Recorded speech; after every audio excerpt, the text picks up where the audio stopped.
Shalom adik-adik, semangat pagi. Aku mau kenal Tuhan, aku mau cinta Tuhan melalui firman-Nya. Wah, di hari Senin ini lo harap adik-adik tetap semangat ya untuk menjalani semua aktivitas di sepanjang hari ini. Baik adik-adik yang sekolah maupun nantinya yang akan melakukan kegiatan-kegiatan di sepanjang hari ini. Nah, di pagi hari ini kita mau merenungkan kebenaran firman Tuhan bersama-sama. Tapi seperti biasanya ya, sebelum kita merenungkan kebenaran firman Tuhan, mari kita berdoa. Tuhan Yesus, terima kasih untuk kesempatan yang Tuhan berikan bagi setiap kami di pagi hari ini. Kami boleh lagi diberikan kesempatan untuk merenungkan kebenaran firman-Mu. Kami berdoa kiranya Tuhan menolong setiap kami supaya kami boleh mengerti bahkan melakukannya di dalam kehidupan kami sepanjang hari ini. Dalam nama Tuhan Yesus Kristus kami sudah berdoa. Amin. Nah, adik-adik, di pagi hari ini kita masih mau merenungkan kebenaran firman Tuhan di dalam kitab 2 Samuel, yaitu di dalam pasalnya yang kelima, ayatnya yang ke-11 sampai yang ke-16. Tetapi pada pagi hari ini kita mau membaca di dalam ayatnya yang ke-12.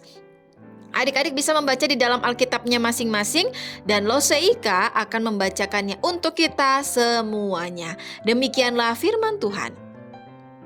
Lalu tahulah Daud bahwa Tuhan telah menegakkan dia sebagai raja atas Israel dan telah mengangkat martabat pemerintahannya oleh karena Israel umatnya. Nah adik-adik, seperti yang telah kita ketahui bersama-sama ya, bahwa ketika Daud menjadi raja atas bangsa Israel, ia semakin lama semakin kuat. Sebab apa? Sebab Tuhan menyertainya. Nah, pada suatu ketika datanglah Hiram, raja negeri Tirus, kepada Daud dengan mengirim utusan-utusannya, yaitu tukang kayu dan tukang batu yang diperintahkan untuk mendirikan istana bagi Daud.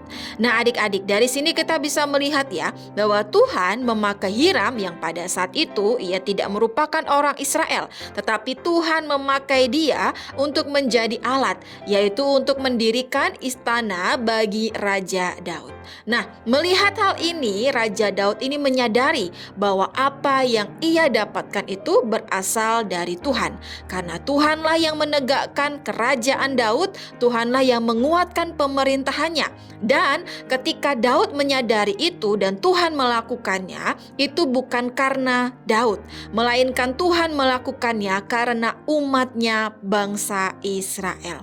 Nah adik-adik, dari sini kita dapat melihat betapa Tuhan sangat mengasihi bangsa Israel, sehingga ia menempatkan Daud di tengah-tengah kehidupan bangsa Israel supaya Daud dapat memimpin, menuntun, dan melindungi mereka sebagai pemimpin bangsa Israel. Nah adik-adik, begitu juga di dalam kehidupan kita ya, Tuhan begitu sangat mengasihi kita. Tuhan begitu sangat mengasihi Lause dan juga adik-adik semuanya, sehingga kita ini ditempatkan di tengah-tengah keluarga kita.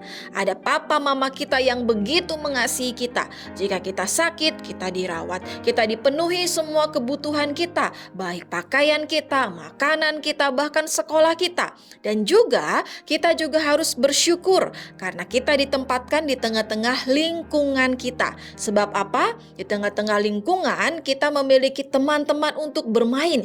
Kita dapat bermain bersama-sama dengan teman-teman yang ada di sekeliling kita.